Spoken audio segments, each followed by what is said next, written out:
नमस्कार। दिलीप सिंह एडवोकेट आपका बहुत बहुत स्वागत है हमारे channel legal outlook by Dilip Singh में।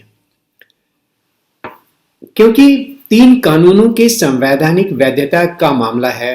तो as a student of law हमारी क्यूरियोसिटी है कि जो सुप्रीम कोर्ट जिन चीज़ों को लेके चल रही है वो कानूनी तौर पे और संवैधानिक तौर पे आगे उसका क्या पड़ाव होगा।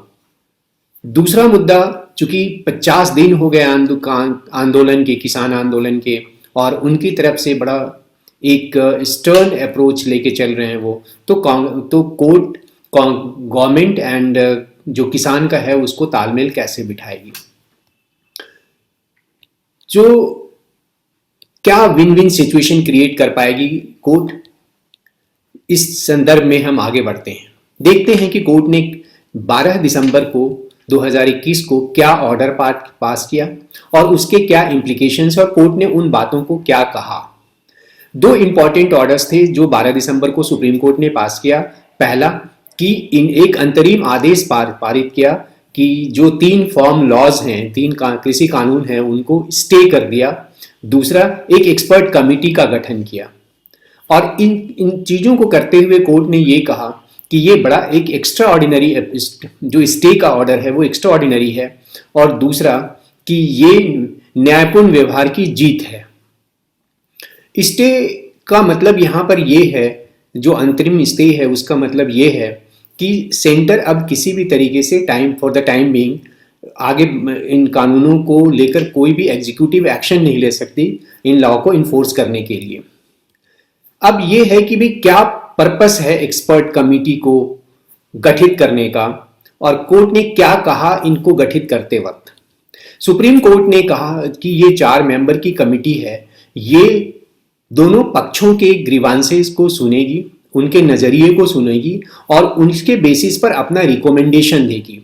तो कमिटी बनाने का पर्पस, सुप्रीम कोर्ट का पर्पस है कि कैसे भी करके जो ग्रीवांसेस हैं फार्मर्स के, उनका एक समाधान निकल सके। मैं आपको बता दूं कि ये 3 जजेस के बेंच हैं जिसकी अध्यक्षता चीफ जस्टिस ऑफ इंडिया कर रहे हैं। तो मिस्टर चीफ जस्टिस बोबडे ने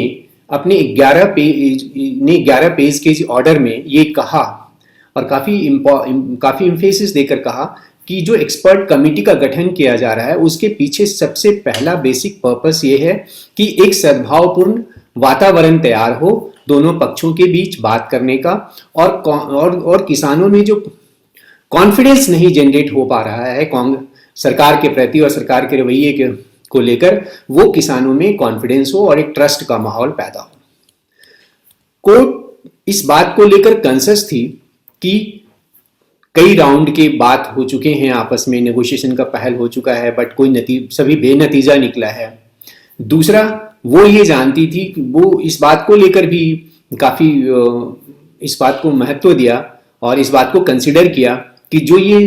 किसान आंदोलन है इसमें केवल यंग ही नहीं बल्कि सीनियर सिटीजन, औरतें और बच्चे भी शामिल हैं, और उनका हेल्थ हजार्ड है, उनके हेल्थ को लेकर एक खतरा है इस मौसम की वजह से, और दूसरा कोविड-19 की वजह से। तीसरा कि इसी बीच इस किसान आंदोलन में बहुत सी मौतें हुई हैं, वो मौत बीमारी की वजह से और कुछ सुसाइड की वजह से हुई हैं। तो ये बड़ा ही एक डिफ़िकल्ट सिचुएशन क्रिएट हो चुका है,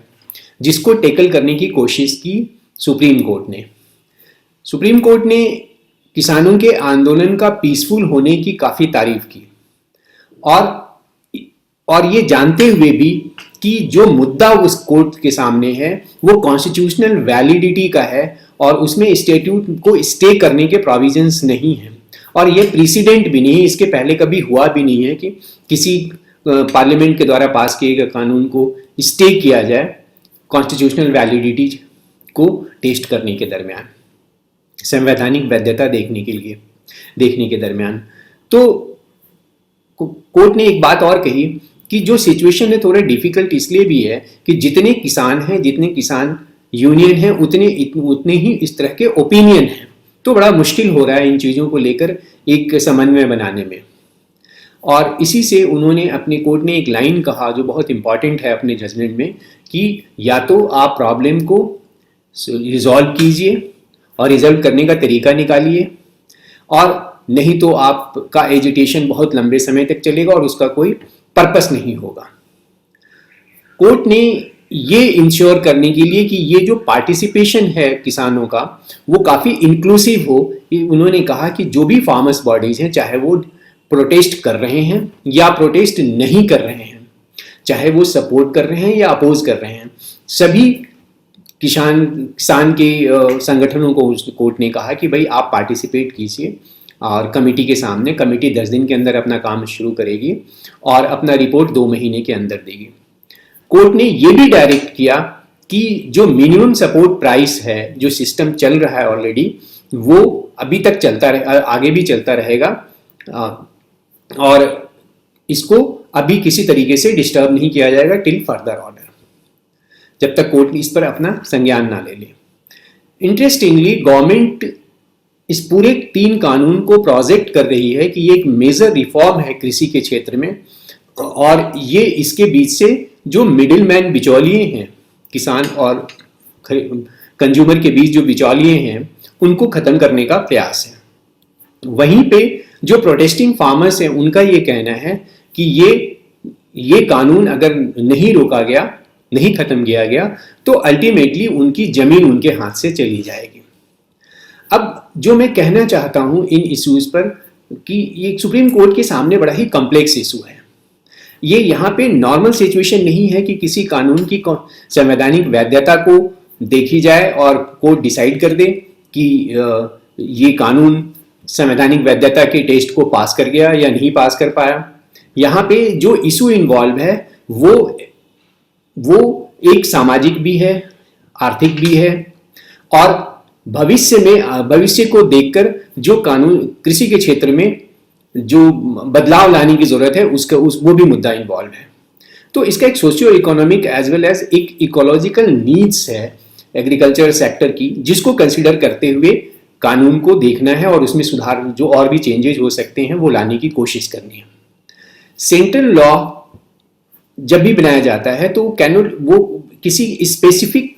ग्रुप या स्पेसिफिक एरिया स्पेसिफिक नहीं हो सकता, जैसे पंजाब और हरियाणा और इसके आसपास के एरियाज को लेकर नहीं, पूरे देश को लेकर बनता है। तो उसका बड़ा व्यापक रूप होता है, जिसमें हर एक तरह के किसानों को भी कंसीडर करना होगा, जो समृद्ध नहीं है या मार्जिनल हैं। क्योंकि एक इंपॉर्टेंट फैक्ट आपको बता दूं कि जितने भी फार्मर्स यूनियन है, वो पंजाब, हरियाणा या